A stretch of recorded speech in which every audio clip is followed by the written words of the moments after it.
The number threes are by far my favorite version of Vintage Barbie. And Maureen O'Hara, who plays the mom, I swear there is a point in the movie where she has either an outfit or something very similar to this. And she has that bouffant hairstyle too. So this doll kind of reminds me of her. This is one of Barbie's earliest bridal outfits from the 1960s. And the one thing about Ken that I absolutely love is, just like Barbie, his clothes, especially from, the early 60s, are just an exceptional quality. Hello to all of my friends out there on YouTube. My name is Ian, and welcome back to my channel, The Nostalgic Toy Archive.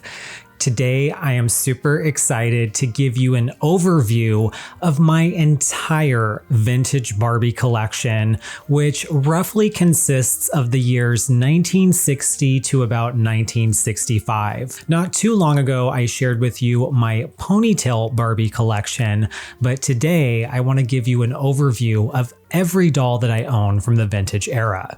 Behind me is my display case. I recently put this case here in my office. I previously had it in my living room, so it was never visible in any of my previous videos, but I bought this case from IKEA. I absolutely love it. I am working on getting some lights installed on the inside of the cabinet, but inside of the cabinet are all of my vintage era dolls, and then on top of the cabinet are all of my mod era dolls. I only recently started collecting some mod era dolls, and I'll definitely save them for another video, but today we're just gonna dive into my vintage collection because there are plenty of dolls to show and plenty to talk about. I am someone who has always been into historic preservation. I love history. I love reading books on history. So for me, collecting vintage Barbie in a way is a form of historic preservation. Now, full disclaimer, if you have been watching all of my videos in my channel, probably a handful of these dolls you have already seen, but there are quite a few more that I have not shown on camera today, which I'm really excited to do. So starting with 1960, this is one of the only mint dolls that I own, meaning that she is all original. She's never had any touch-ups, no repaints. Her hair is still original as well. And this is my number 3 ponytail Barbie, and she's the closest thing I will ever get to a number 1 or a number 2.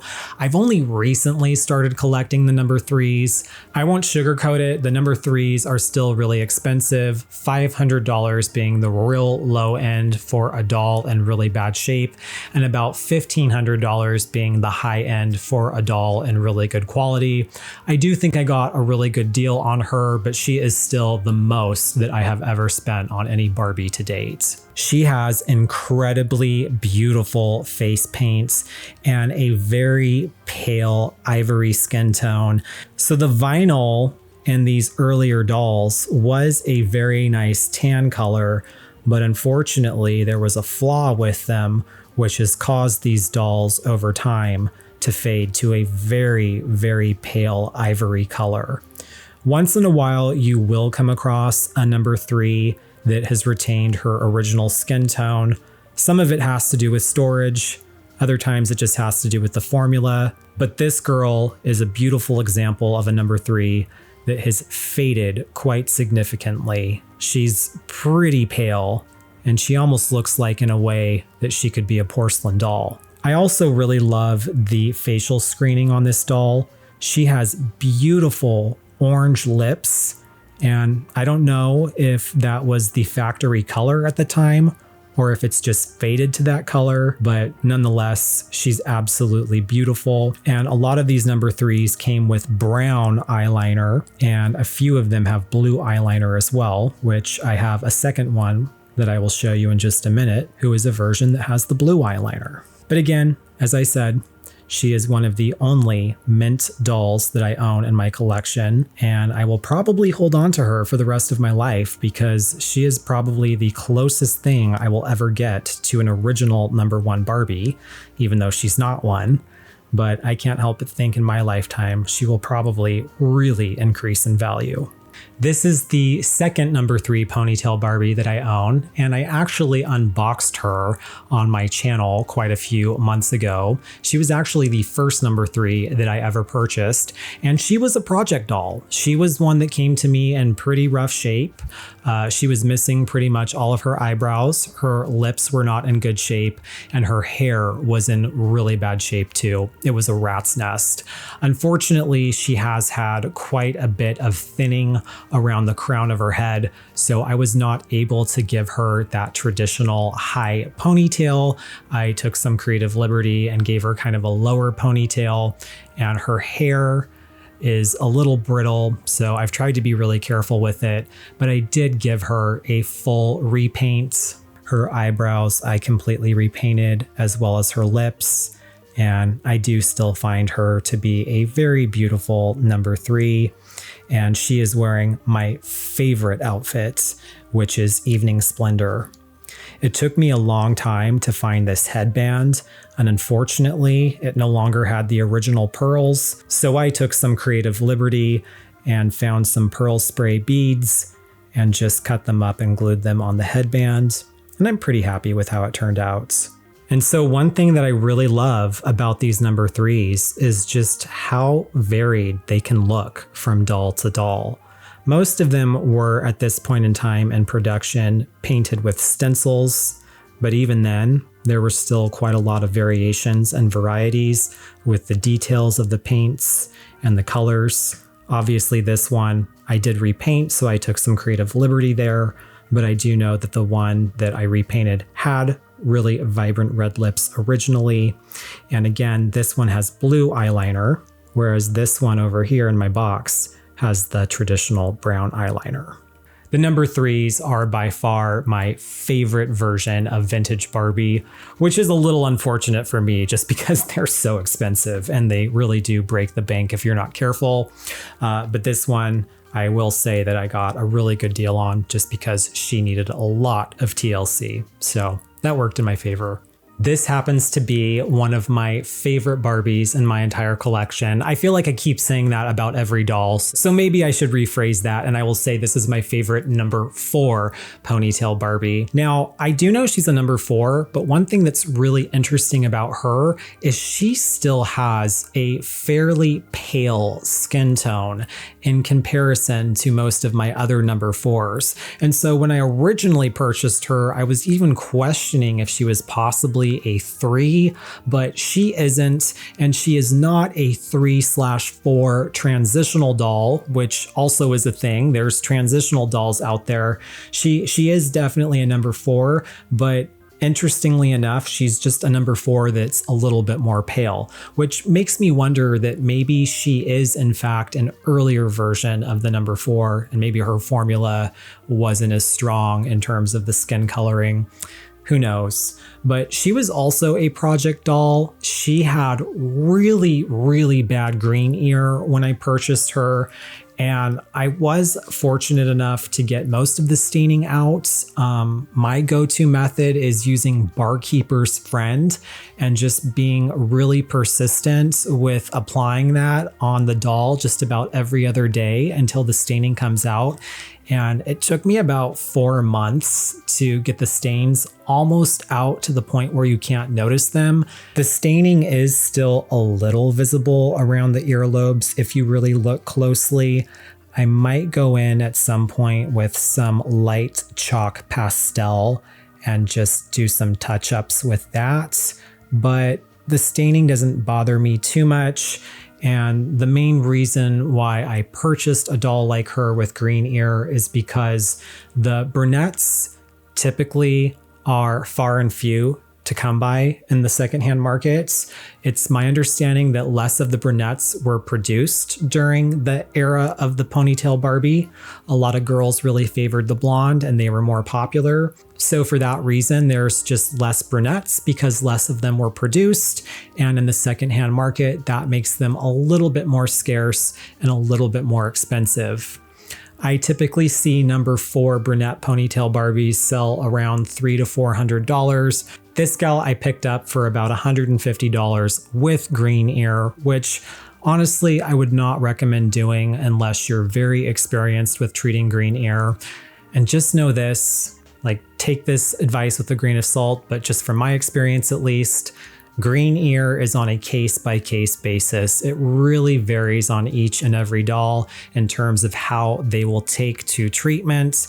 And I have had instances in the past where I have purchased dolls with green ear, and in treating them, they've even actually gotten worse and look worse. So it really is a gamble and a risk. And I really actually don't recommend this method in terms of purchasing dolls. While they are generally a little less expensive, it really is a gamble. And so for that reason, I've actually stopped purchasing dolls with green ear. She was my last green ear doll. And honestly, they're so frustrating to treat. I don't really recommend that as a method for collecting. Regardless, I still love her. I will probably keep her in my collection because the brunettes are very hard to come by, and she only needed a little bit of touch up on her face paint. Most of it's original, and I think she is absolutely gorgeous as a bride. This is one of Barbie's earliest bridal outfits from the 1960s, but I happen to have her wearing a reproduction of the outfit that came out in the 1990s. This happens to be my most recent number 4 that I purchased, and she was way under market value. In case you can't tell here, the recurring theme for me is that I'm a bargain hunter, and I really have to be with the kind of collection that I have. Otherwise, I would be in a lot of trouble. But this girl is actually a beautiful example of a number 4. And I say that because she actually has all of her original face paint. I didn't have to go in and do any touch-ups on her at all. Her hair was what was in really bad shape, but I also had the opportunity of resetting her ponytail, and I think that she looks as good as new.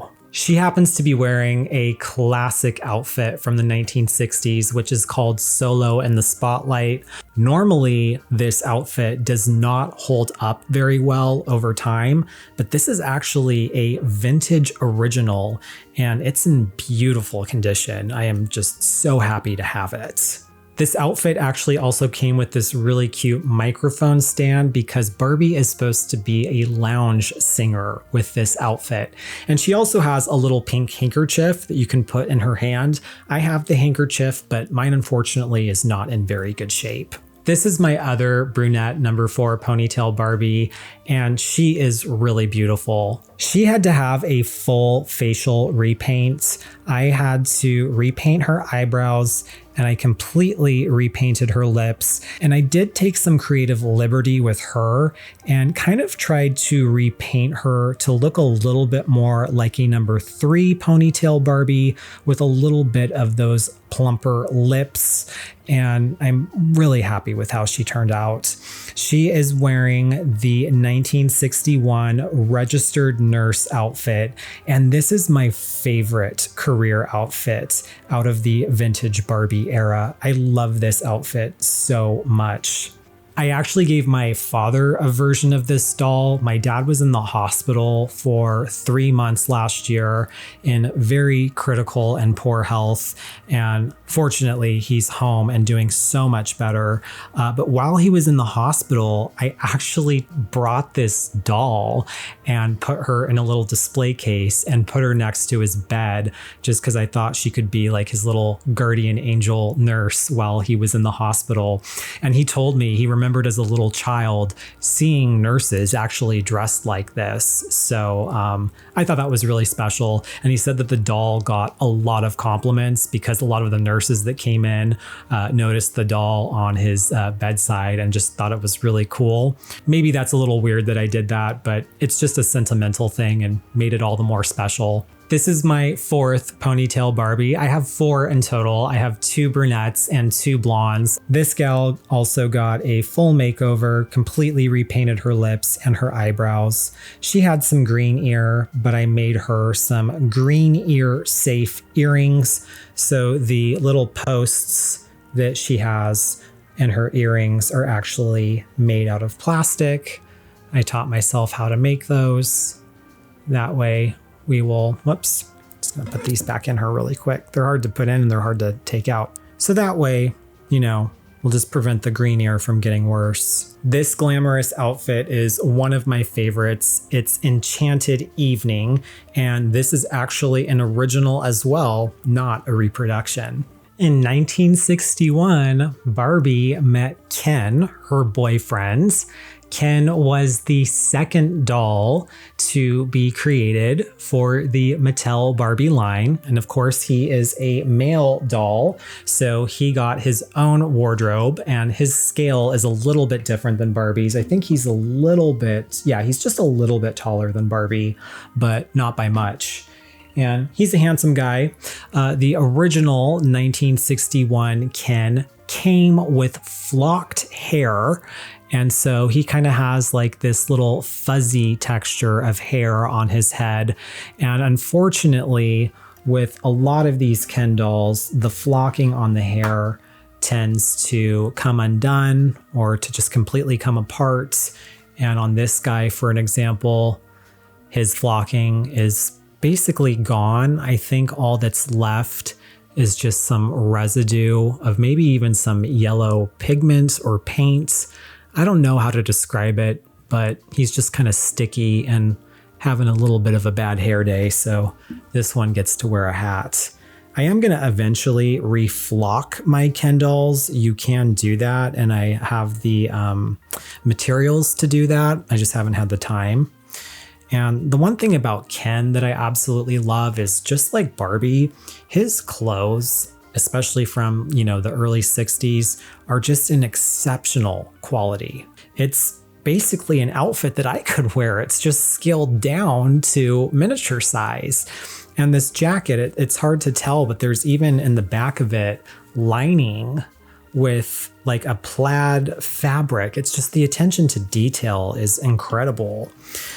This outfit he is wearing is called Rally Day. I believe it was just the coat and the hat, and then it came with some accessories. This bag is not a Mattel bag. I actually don't know who produced this, but it's a United Airlines bag, and it's super cute. And I thought it was just an appropriate accessory for him because, you know, maybe he's on the way to the airport to catch a plane to go see his girlfriend Barbie. All right, well, that was pretty much everything from my top shelf. So I just took everything now from the bottom shelf to show you, starting with a 1961 first edition bubble cut Barbie.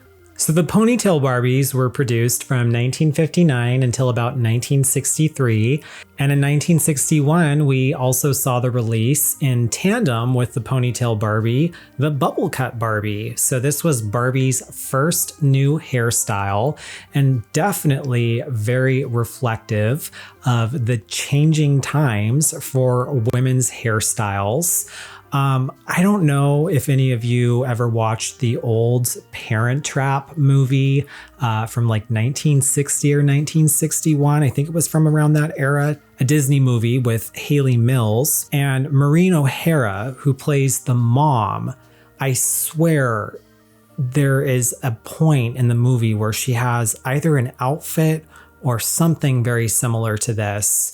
And she has that bouffant hairstyle too. So this doll kind of reminds me of her. And this was the era where that new hairstyle was really starting to take wave, was in the early 60s. So I did end up selling a lot of my bubble cuts, but I couldn't part with her because she is an original first edition. And the nice thing about her is she does not have a greasy face. I have mentioned this in previous videos. A lot of the dolls from 1961 were made with a different compound in the vinyl, and over time it can leach out and cause the doll to have a greasy face. And some collectors say that it can even shrink the head. But luckily she does not have that. She actually has a really nice matte face, and for the most part has retained all of her original face paint too. I did have to go in and do some touch-ups on the lips, but she's really pretty. And here she is close up, very, very glamorous girl. And I believe that her hair would have been a little bit of a lighter blonde at one point, but a lot of these blondes, what happens to them is the chemicals in the hair over time oxidize and give them a little bit more of a brassy hair tone. In 1962, just a year after he was initially released, Ken got a makeover. The flocked hair was replaced with plastic molded hair. So if you look up really closely at this guy, you will see that gone is that fuzzy flocked hair, and he now has plastic molded hair. A lot of collectors prefer this version of Ken. I think I do too, just because he's easier to come by in better condition. But I do find the facial sculpt of the original Ken a little bit cuter. He is wearing the Ken Goes to Mexico outfits. I don't have the boots on him because unfortunately, for whatever reason, those boots are incredibly hard to put on, and I didn't want to ruin the outfits. And not only do I have Ken Goes to Mexico, but I have Barbie Goes to Mexico as well. And this outfit is modeled on a beautiful later edition bubble cut. And she's my favorite bubble cut that I have. She has a really pretty dark brown hair color, really pretty pink lips. I took some creative liberty with her earrings. She would not have had these hoop earrings. Those would have been on an earlier ponytail Barbie or maybe even a first wave bubble cut. But she is definitely a 1963 and 1964 era bubble cut. And I just absolutely love this outfit on her. I think she is very stylish. Now, if you watched any of my previous videos, you might be aware of the fact that recently, well, actually at this point now, a few months ago, I had the opportunity of purchasing an entire original owner collection, and she got a lot of Barbies in 1964. I got a swirl ponytail Barbie, I got a midge Barbie, I got some Kens, but the real special thing was that I got a lot of the little theater outfits for both Barbie and Ken. And this here is a knight from the King Arthur theater sets. And this here happens to be the Arabian Nights prince from the Arabian Nights theater sets. And I also happen to have the very handsome Prince Charming from Cinderella. And the special thing is pretty much all of these outfits are complete, which makes them extra special. I never ever imagined that I would ever own any of the little theater outfits. And to be honest with you, they probably would have never been my first choice to have as a collector anyway. But after I got them and I put them in all these dolls, I just absolutely love them. And the vast majority of my Kens, as you can tell, are actually models for all of the little theater outfits. And I display these very proudly in my case. I absolutely love them. The ponytail Barbie went through quite a few transformations throughout the years. She was in the market from 1959 until about 1963, even possibly 1964. There does remain some debate among collectors whether or not she was still in the market in 1964. But this is a really beautiful example of a later edition ponytail. She happens to be a number 7. The only difference between a number 6 and a number 7 isn't in the facial screening or the doll itself. It's just in the markings. The number 7 will have the word patented on the right buttocks of the doll, and this one happens to have just that. I do find these later edition ponytails to be super cute, but if I'm being honest, I just don't find them to be as glamorous as the earlier editions of the ponytail Barbie. These ones have much smaller lips, different makeup, coral colored lips, which are still cute, but I just don't find them personally to be as glamorous as the earlier ponytail Barbies. She is wearing the movie date dress, which was just a dress that was sold on its own. And then I have her accessorized with the Barbie Babysits apron. I really love that set. I have the complete set, and maybe I'll make a video of just that sometime. Oops, and I just dropped a shoe. I'm notorious for doing that. If you drop a shoe, always pick it up immediately because I kid you not, they disappear immediately if you don't grab them. Anyway, this is a 1964 swirl ponytail Barbie. So this 1964 swirled ponytail is a collector favorite. She does not have the typical bangs. Instead, she actually has no bangs. She just has a long strand of hair that is used to wrap around the back of her head. It's a very, very, very glamorous look. Very Audrey Hepburn, in my opinion. And this gal is incredibly beautiful. Before I ever learned to paint Barbies and to do my own restorations, I took advantage of Amy's services. She's over on Facebook at Tiny Ribbons Studio, and she is a very talented artist, and I think she's very reasonable with what she charges. And so she actually restored this girl for me. This was way before I grew confident in doing my own restorations, and she did a beautiful job. I mean, her work is phenomenal. And like I said, I find her very reasonably priced. So if you are someone who does not want to do your own restorations or doesn't want to risk painting or retouching a doll that you really value, definitely check out Amy. She's great. The swirl ponytail was only in the market for 1964, so for that reason, there are not as many of these dolls in circulation today. They tend to be very expensive, and I do want to share my advice with you. I would strongly encourage not purchasing a ponytail swirl that has green ear, because for whatever reason with these dolls in particular, I don't know if it's the vinyl or the chemical compounds, they are nearly impossible to treat for green ear. I made the mistake a year ago of purchasing a beautiful Titian swirl ponytail Barbie, and she was practically mint aside from the fact that the owner never took out her earrings, and she had huge splotches of green ear on both sides of her head.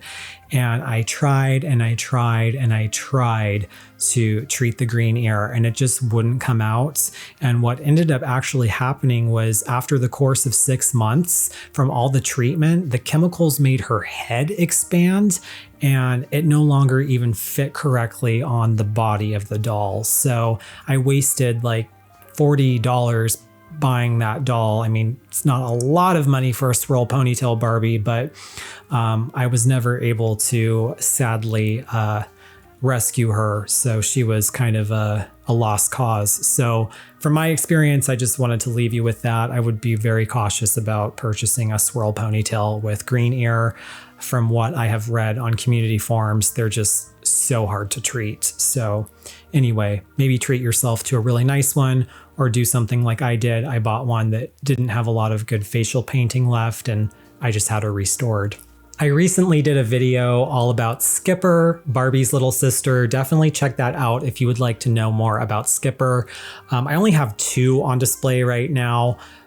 Full disclosure, I do have more dolls than what I'm showing today, but what I'm showing today is everything that I feel is worthy to display. I do have like a Midge and an Allen doll, but they're not in the greatest shape and I need to clean them up still. But anyway, I do have a handful of Skippers too, but these are the only 2 that I have on display. I think Skipper is really cute. I wouldn't consider myself a seasoned Skipper collector by any means, but the nice thing about her is that she is a lot more affordable to collect. So if you think she's really cute, which I do, I think she's worth collecting. All right, so we are down to the final doll in my collection from 1965, and this is a collector favorite. She is a American Girl Barbie. You've probably seen her a handful of times on my channel. I did actually recently sell my other American Girl Barbie. I love the American Girl Barbies, but I am not a die-hard American Girl Barbie collector like many people are.